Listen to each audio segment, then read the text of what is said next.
Hello everyone. Today we are going to look at how we can brute force login forms and gain access. For that we will be making our own Python script, and then we will also look at how we can prevent and harden our systems against these attacks. So what is brute forcing login forms? What do we mean by that? Well, in brute forcing, we take some common combinations of usernames and passwords and then try to gain access by guessing the password. For example, we go to the form and we try the username admin with the password of password. If we are able to log in, very well. If we are not, then we change our password.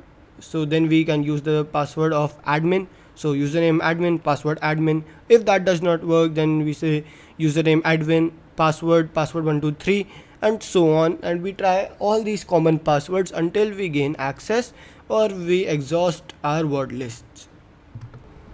So now let us do some real brute forcing. I'm going to open up my web browser and browse over to the IP address of the Metasploitable machine. It is running with an IP address of 10.0.2.15, and we are going to use the DVWA or the damn vulnerable web application. We have the username admin and the password of password to log in to the app, and then we can go over to the brute force section, and we have a login form. We have a username field and a password field, and before brute forcing this, I'm just going to make sure that the difficulty is set to low so that we can learn first how to brute force basic login forms. So we are presented with a username field and a password field. So we can try the simple test and the test, and we see that it says username and or password is incorrect. It does not say if only one is incorrect. And at the top we can see our request going through. We have this URL with the parameters username equal to test and password equal to test and the login variable set. So to analyze what this form is doing, we can press F12 to go to the developer tools and go over to the network tab. I'm going to make this a little bit bigger, and then we can again submit the form. These are the same values of test, and click on login. There was some problem, I think.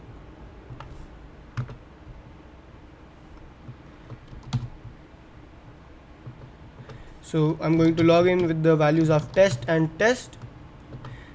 we see that this was the request sent.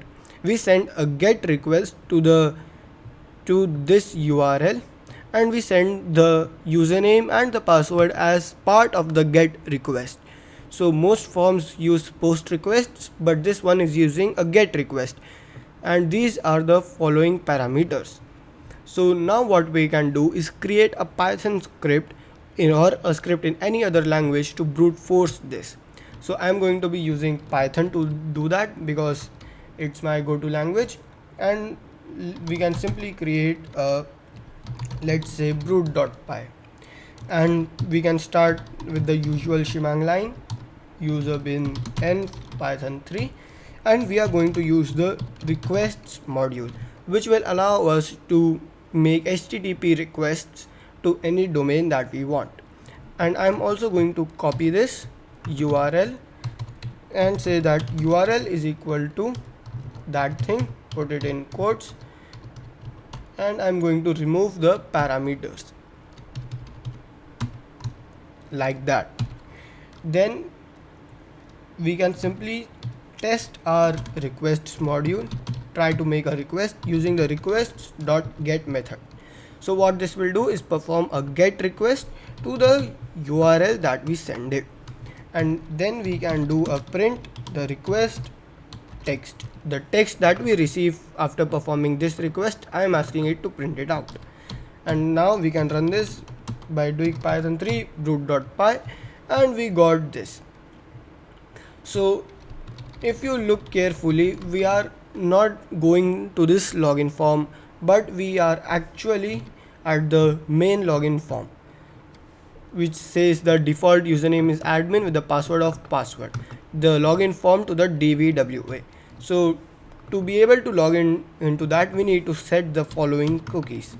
So for that we can again open our file, and we can create a cookie object which is going to be a dictionary, and we are going to say that the PHP session ID is the following, which might be different for you, and then we can say the security is low.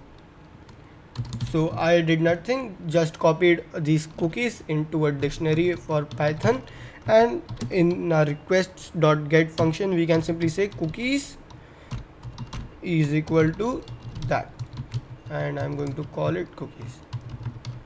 So now if we run our program, we should see the same thing as this, and now I am positive that this is the same login page as this one. And now we can start our brute force attack. So let's open this again and start brute forcing it. So how do we brute force it? We can say that our users list, let's say our users are root and some user and then admin. Now I'm just guessing that these might be some possible users which might exist on this website. I do not know for sure. Then we can say passwords is equal to, again we can make a list, let's say a simple password, or and then admin, then password 123 exclamation mark, and we can continue building up passwords, or we can use or read these passwords from word lists such as RockQ. It's up to your choice. So I think this will be sufficient for this demo, the users, 3 users and 3 passwords. So what we have to do in our brute force attack is send the following parameters: a username, which will be the user, then it was password is equal to then our password, and login equal to login. So this was the format of our request. We can confirm again by going to the network tab and seeing inside our headers. So this is our template for brute forcing. Now I can copy this, and we can create now a for loop or any loop to loop over the users and the passwords and perform a request one by one. So we can say for user in users, and in a nested loop for password in passwords, and I can simply say print, and first let's simply make it print out the username and the password.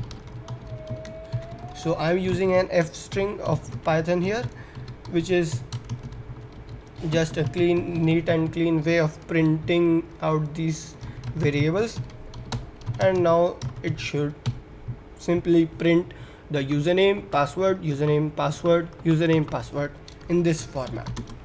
So it works for now, and now what we can do is make it send the requests.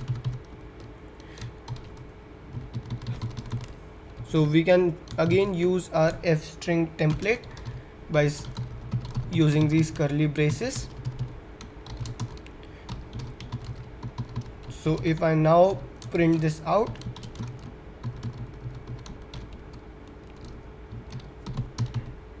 I should see the template that I wanted. Oh, I missed an F over there. And so we have the following which we want. So we have the username, then the password is equal to the password, and it is changing on every iteration, and the username changes on every third iteration since we have 3 passwords. So that should work, and now we can start making the requests. So this is going to be our payload, we can say. We can call this the payload, and we need this to be an F string.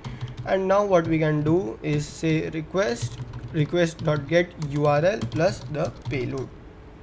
since this is going to be the parameters of a get request, so we can include it in our URL only, and then we can print request.text. Now printing request.text for every request that we make is going to get tedious. It will be a lot of output. So what we can do is detect if our login fails. So if the login fails, we get the following string in the output. So we can simply detect that if incorrect is in the text, then we know that the login has failed. So we can say if not incorrect in request.text, that means incorrect is not in the text, which means that our login succeeded. We can simply say print valid credentials, and we can say the user colon the password. And before making the request, we should, for the sake of printing or information, we can say trying username equal to user and password equal to password. And let's try to run this again, and it says trying username equal to root, password equal to password, and it prints out all this, and it says valid credentials, admin and password.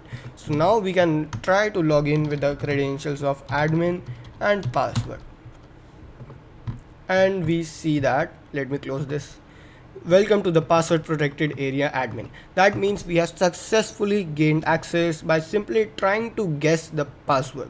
Now this was a very simple password list. For real world scenarios or for CTFs or any other scenario for that matter, the passwords might not be that simple. So what we can do is use word lists such as the Rockyou word list, which in Kali Linux is present at this location, user share word list and rockyou.txt, which contains a lot of passwords which we can try. So we can just quickly see it contains this much amount of passwords for us to try. So we can use passwords from a file and usernames from a file to brute force it also. Now what we can do is change the security level to medium, and then again try to run our brute force attack. So python 3 brute.py, and we were again able to successfully brute force it.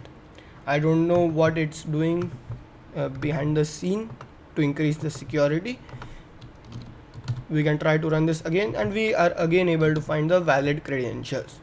So let's change this security to low and see the source code of this website. So this is our source code. We see if the login variable called login is set, which we are setting in our Python script. You can see here, if login is set, then we take the username, we take the password, and we hash the password using the MD5 algorithm. If you do not know what hashing is, be sure to watch my previous video on hashing, encryption and encoding. Then we have an SQL query which selects everything from the users table, where user is equal to our input and password is equal to our input. So we have one more vulnerability here, that is of SQL injection. We can quickly try this out if we want to. We can put a username as admin, a single quote, and then a hash sign, and a password I can let it be empty, and we have gained access to the password protected area. So that was an SQL injection vulnerability. To know more, you can also watch my video on SQL injection. I will put the link in the description. Then we execute the query, and if there is any error, we simply die or kill the web application. Then if we have a result, and if we have only one result, then we get the user details, and we say welcome to the password protected area, and then the username. There is another vulnerability here which we will be covering later. So we have HTML injection here. and then we have image source of avatar. So we can now change the security level to medium, and then again view the source code to see how it is increasing the security level. Okay, so for the security level, it is using MySQL real escape string on user. So this is to prevent SQL injection vulnerabilities. So we have SQL injection on the low security level, but no SQL injection on the medium security level. And then we can change the security level to high and see what changes are being made to increase the security. Let's see. So we are stripping slashes from the password, stripping slashes from user. So we are increasing the security on the user supplied input. And let's see, and we have a sleep 3 before echoing username and or password is incorrect, so that we are not able to use a time based attack, because if we execute the query and then do this, it might take some time. So we are sleeping for the same amount of time, so that the person cannot guess based on the response timing how whether the username or password might exist or not. So that was brute forcing. Now let us look on how we can prevent brute forcing attacks. So now how can we prevent brute force attacks? So number one thing is set a limit on the number of attempts for a time period. For example, do not allow a request from a specific IP address perform more than 3 login attempts within 3 minutes. So that's just an example.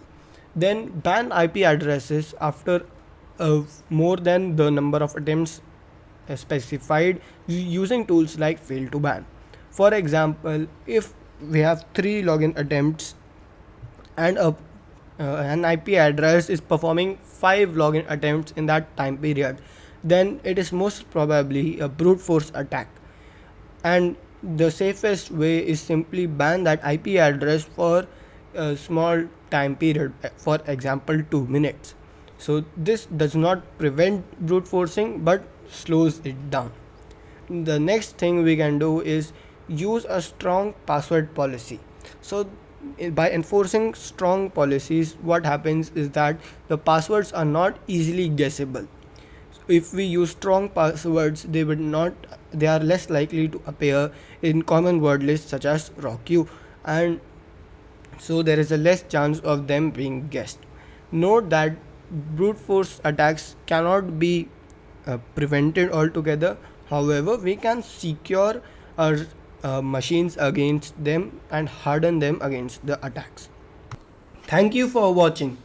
Make sure to share, like and subscribe. If you have any questions, feel free to leave them in the comment section. Thank you.